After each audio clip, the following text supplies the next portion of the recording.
Hey, Poppy. Hi. Ngoma jadi tral muju. Nene grongwa ne mungu na sone mungu. I'm sure na skada na ngwane. Hey, I think it's best for us that to prepare. What is it? Sir, ulingo ndo wara chetu. I think we need to see Dr. Mfuko sayi. Wangu. Boga ndi pimbe yo. Boga ta chipikiro chetu until you die. Zidanana. Saka kanoni taneni. Chimonora to continue mangwana. Unoramba mwana wako. Oh, namba taura ndizo mjole yeda kunazi. Kudana na kweduku kune kamwe kakunyangira naso.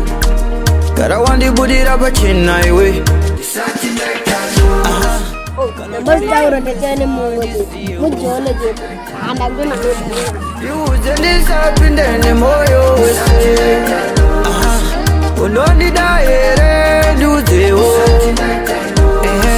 Sinobu daere nduzewo. Ayo chiwe. Ndinda no. Aputaka papano. Nanchi dango kuzangu ndamona ne mumskana. Omonero. Wodotara nini mai? Omona kubi. Tushika pakona.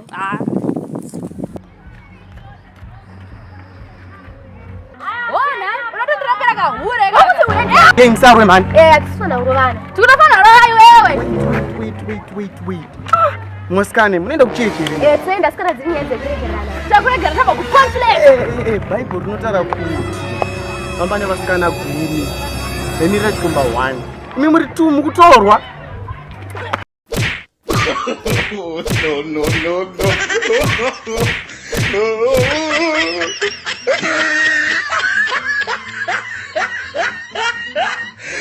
So it's your boy director P Mafara. Thank you for watching. Thank you guys.